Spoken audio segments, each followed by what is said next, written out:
Vous avez peut-être entendu, le prince Philippe est décédé, et aujourd'hui, dans ce premier épisode de Historytorium, je vous propose de retracer sa vie.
Le prince Philippe de Grèce et de Danemark est né le 10 juin 1921, au palais de Montrepos en Grèce. Il est le seul fils et le cinquième enfant du prince André de Grèce et de la princesse Alice de Battenberg après ses 4 sœurs aînées. En tant que membre de la famille royale de Grèce et de Danemark, et en sa qualité de descendant des rois, il est à la fois prince et héritier de la couronne de ces deux pays. Quelques mois après la naissance de Philippe, son grand-père Louis Mountbatten, marquis au Royaume-Uni, décède. C'est la première fois pour Philippe qu'il se rend à Londres alors qu'il n'est âgé que de 3 mois. Le père de Philippe étant resté en Grèce pour commander les troupes durant la guerre gréco-turque. Le 22 septembre 1922, durant la guerre, l'oncle de Philippe, le roi Constantin Ier, roi de Grèce, est contraint d'abdiquer et un nouveau gouvernement est mis en place. Le prince André et sa famille sont alors bannis à vie de Grèce. Réfugiés en France, dans la ville de Saint-Cloud, c'est la princesse Marie Bonaparte qui les accueille dans sa maison. Philippe passe son enfance en France auprès de la princesse Marie Bonaparte, issue de la famille de Napoléon Bonaparte, et son époux, Georges de Grèce, issu de la famille de Philippe.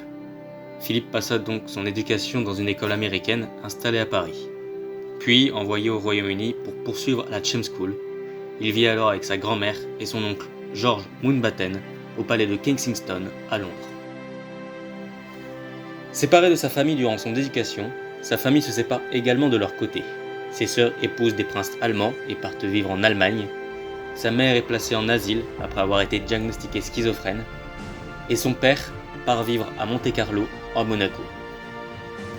En 1937, alors que Philippe n'a que 16 ans, sa sœur Cécile et sa famille périssent dans un accident aérien à Ostend en Belgique. L'année suivante, c'est son oncle, George Mountbatten, qui décède d'un cancer des os. Il vit alors seul avec sa grand-mère au Royaume-Uni.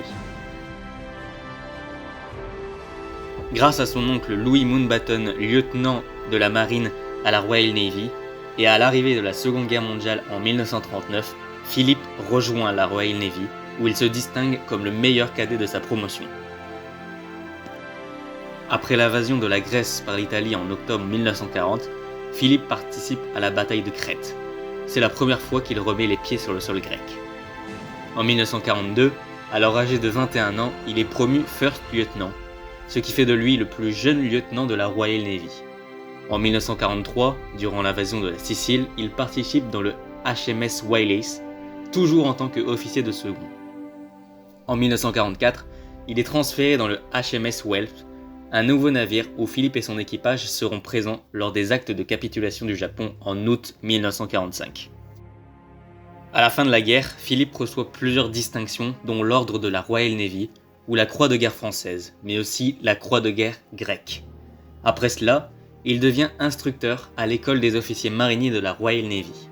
Il montera en grade en 1950 pour devenir lieutenant-commandeur, en 1952 pour devenir commandeur, et enfin en 1953 pour devenir amiral.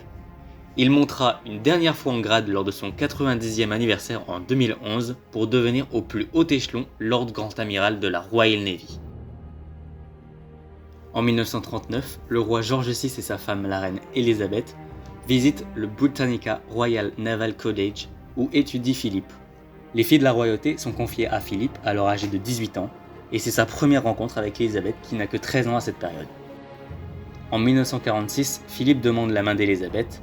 Le roi accepte sa demande mais ne veut aucun mariage avant le 21e anniversaire de sa fille. Dans la même année, Philippe renonce à ses titres royaux de Grèce et de Danemark ainsi qu'à son allégeance à la couronne.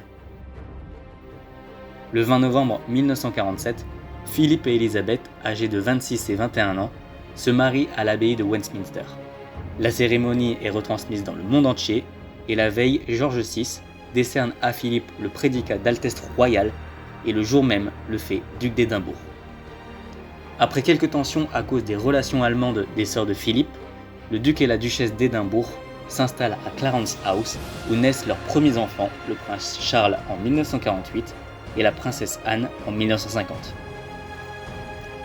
Bien qu'au courant du futur destin de sa femme au titre de reine d'Angleterre, Philippe souhaite garder sa carrière dans la marine.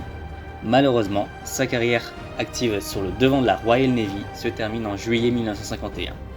Le 6 février 1952, le Royaume-Uni perd son roi George VI.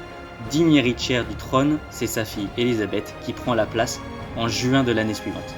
Philippe devient alors prince du Royaume-Uni. Jamais considéré comme un roi pour ne pas avoir un grade plus haut que celle qui dirige maintenant le pays, il sera fait prince consort. Consort, un terme qu'il n'aimait pas vraiment, un poste de second plan qu'il a difficilement accepté. Lui qui aurait rêvé d'être roi, plutôt que de devoir toujours marcher 2 pas derrière son épouse, comme le protocole lui imposait. Il met fin à sa carrière dans la Royal Navy pour vivre aux côtés de la reine.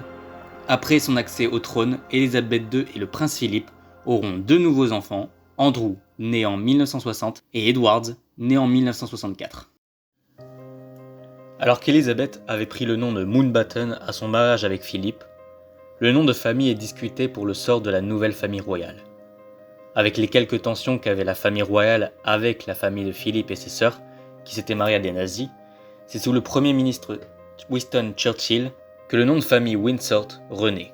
Philippe deviendra alors le seul homme du pays à ne pouvoir transmettre son nom à ses enfants, une décision qu'il n'aimera pas du tout.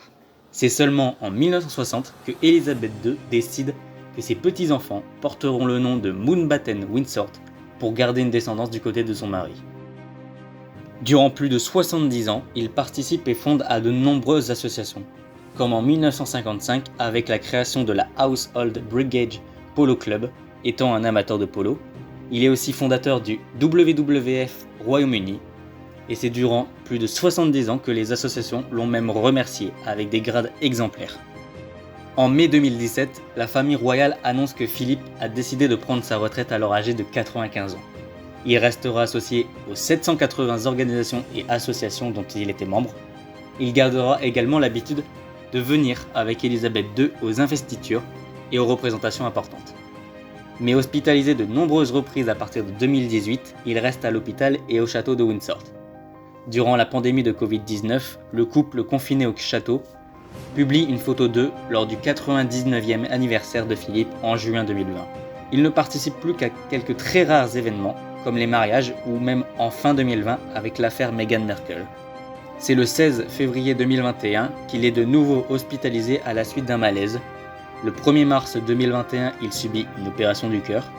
L'opération se voit être un succès et Philippe doit rester au calme durant 1 mois.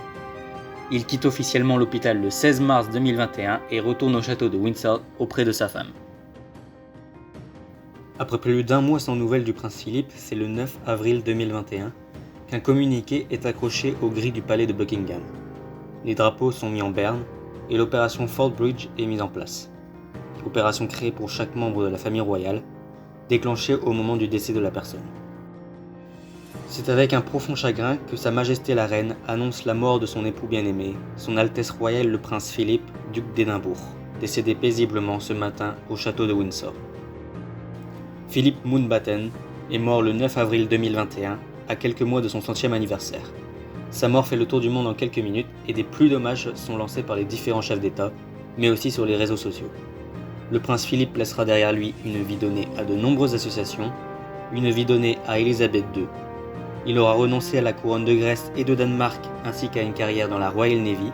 pour être auprès de sa bien-aimée, lui qui était 2 pas derrière elle, lui qui voulait être considéré comme un roi, lui qui aura vécu plus de 70 ans auprès de la personne qu'il aimait. I'm going to see the world's most experienced pluck unveiler. The world's most experienced pluck unveiler. The world's most experienced pluck unveiler.